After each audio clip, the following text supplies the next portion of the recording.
খাতে খাতে চমকেছেন কেন? না মানে সেরকম কিছু হয়নি, হঠাৎ করে মনে হল মাথা তাল পড়িল। ভগবান।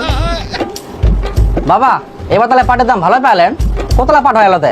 হ্যাঁ বাপু, পাটার দাম এবার ভালো পাই, কিন্তু পাটা বেশি হয়নি, মাত্র 3 কুইন্টাল। তাহলে তো মোটামুটি ভালোই। আমার তো এবার পয়সা কুড়ি নাই, টানা টানা চুলি। আর কদিন পড়বে পূজা, পূজাটাতে কি কুড়ি কাটামো। আর টুম্পা তো সবসময় শাড়ি শাড়ি করে। তুই ফের কেন এত শাড়ি শাড়ি করিস? তোর শাড়ি নাই? শাড়ি কি করে থাকিবে, একটা তো শাড়ি কিনে দিনি। তাহলে তোর মায়ের দুটো শাড়ি নিয়ে যাস, টাকালা বেকার নষ্ট করি কোনো লাভ নাই। হ্যাঁ মোর শাড়িগুলো নিয়ে যাস, আমি বস্তা পরে বেরাম। তোর বাপ মোবাইল এগুলো শাড়ি কিনে দেয় না?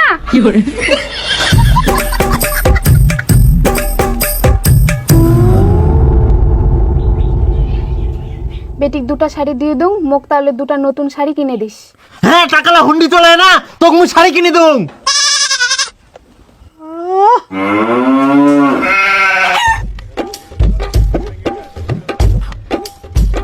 শালা না চাইতে যেমন করে, আর চাইলে যে কি করিবে। আবার চাইবা তো হবেই, না চাইলে ফের কোনা পাম। শাশুড়ি মা তে এবার পূজার শাড়িটা কিনে আন। কোনা ফের নিয়ে আই, দেখাবার নি বুঝাবার নি। বাপরে খেপাই দিয়ে কি অনেক শোনা যায় পূজার সময় শ্বশুর গিলা জামাই হোক অনেক কিছুই দেয়, জামা প্যান্ট শাড়ি। না মানে আমার তো ওগুলো আশা নাই, কিন্তু আমার যদি জামাই থাকে লয়, আমরা সবকিছুই দিন হয়।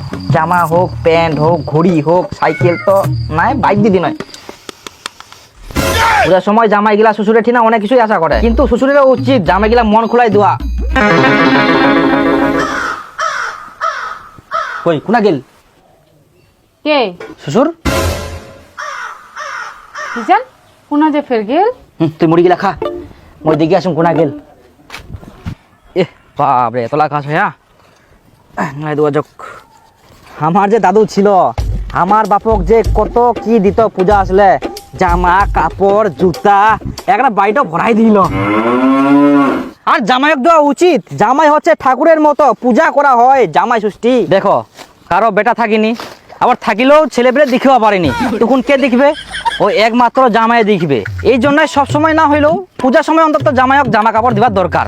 আর বিটিক তো কোয়াই হবে না, বিটি নিজের বিটি বলে কথা, শাড়ি তো দিবাই হবে।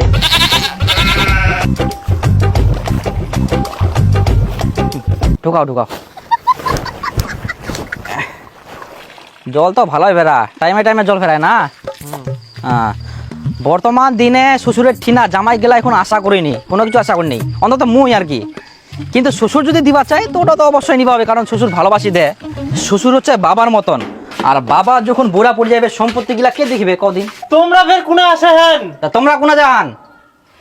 সামনে হাগিবা আসিয়া, এটা পায়খানা।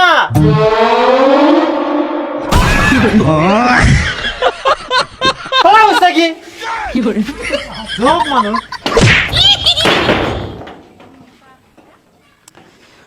তো ওটাই আর কি, আমরা তো আশা করি আমার যেন বেটি হয়, তখন আমার জামাই আমরা মন খোলাই দিম। আমরা তো লিস্ট করে রাখিয়াই কি কি দিম। আর আমার গ্রামে একটা জমিদার আছে, ওই তো জামা কাপড় হয় নিজের জমি জায়গা জামাই নামে লিখি দিয়াই, কারণ জামাই তো সব, জামাই ছাড়া কিছে। কিন্তু আমরাও তো আশা করিনি, শ্বশুর যা দেবে আমরা ওতে খুশি। এই যে এত জোরে যে লাগিল হামাক, আমরা একনাও রা করিনি, কারণ আমরা জানি এটা তোমার আশীর্বাদ, তোমার চরণে আমরা সবসময় থাকবা চাই। শ্বশুর হচ্ছে জামাইয়ের এক ধরনের ভগবান, তো সবসময় তো থাকবাই হবে না। হয়া হয়া বাড়ি খাবার দিয়া যাও, খাও, আমরা এখন শেয়ার করিব। হ্যাঁ করো করো করো। আগে করলে তো আমরা সাবন দিয়ে ঘষায় ঘষায় শ্যান করে দিন ভালো করি। করো করো, আসো খাবা তাড়াতাড়ি, তো লাগিয়ে না তোমাক। আসো দেখি শুনি আসো। দেখো জামা প্যান্ট ইলা হচ্ছে একটা বস্ত্র, আর বস্ত্র হচ্ছে মানুষক দান করলে অনেক পুণ্য হয়। আসলে কি আমার হাত টানটা নাইলে যে আমরা কত মানুষক বস্ত্র বিতরণ কোন নয়, আমার খুব ইচ্ছা বস্ত্র বিতরণ করা নিয়ে। বিশেষ করে আমার নিজের মানুষগুলা যেমন শ্বশুর শাশুড়ি, এমাক বস্ত্র দিনে আমরা ঘর ভর্তি করে দিন, বুঝলেন? গেল কোনাতে লোকটা কাতে কোনা গেলেন তে শ্বশুর কই বাবা? হ্যাঁ বন্ধ করো। দেখো দি মুতিতে মুতিতে লাইট মারে। হ্যাঁ আঙ্গুলটাও ভিজি গেল। ওটাই আর কি, এত যে আমার ইচ্ছা আছে বস্ত্র দান। আসলে একটা কথাটা শুনলে খুব ভালো লাগে, বস্ত্র দান। বিশেষ করে আমার এই পূজার সময় না এত বস্ত্র দান করুন নয় হয়ে গেলে আর দেখো পুরাদের মাইক বাজার চালু হয়ে গেল, পূজা চালু হয়ে গেলে মনে হচ্ছে টিকিস টিকিস টিকিস টিকিস। আর পূজা মাত্র 4 দিন, তো তাড়াতাড়ি জামা কাপড় না দেখেন দেখেন দেখেন দেখেন দেখেন পূজা হাত তো ধোয়া না। তোমার অত্যাচার এলে কিছু ধোয়া যাবে না। কাকা কোন দেখাইছে?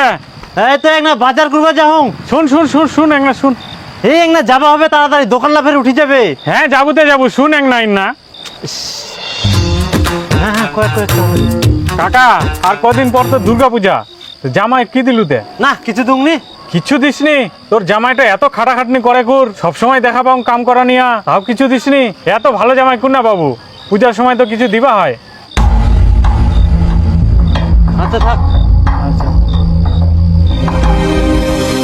তো এই নাম আর এক মুহূর্ত থাকে আমি নাইনি, মানুষের আশা করি লাভ নাই।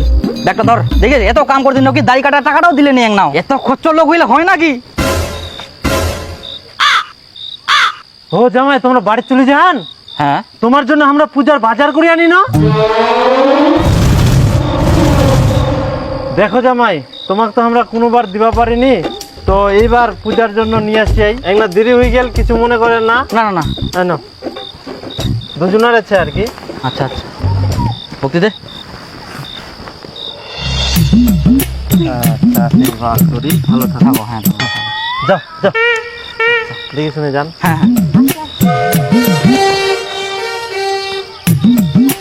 দেখিলু মোর বাপ কত ভালো, তুই করছিল মোর বাপ ভালো না হয় কিছু দিননি, এখন দিন না জামা কাপড়।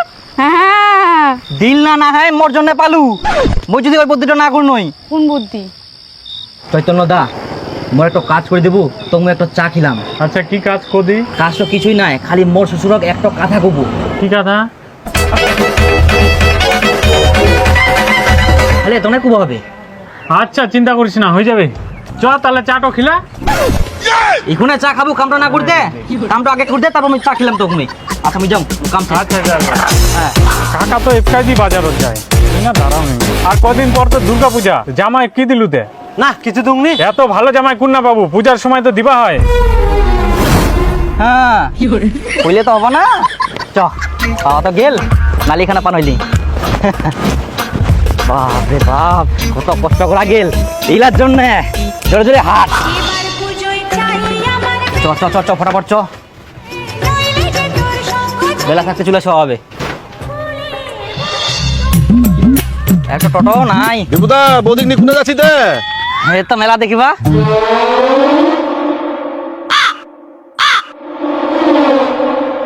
কি দেখিস? মেলা দেখিবা যাচ্ছেন তো, কোন পোশাক পরে যাচ্ছেন তে? ঢিলা ঢালা প্যান্ট, বৌদির ফির নাইটি। কি আর করা যাবে, শ্বশুর যেহেতু পূজা দেখার জন্য দিয়া, কত কষ্ট করা গেল এইলার জন্য।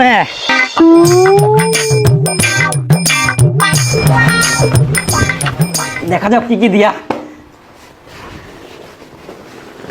এই যে তোর শাড়ি।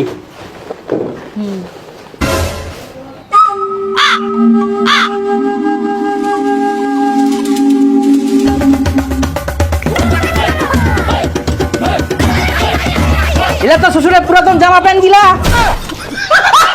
একদিন রকম তোর কি দিয়া। এটা কি? এটা তো নাইটি।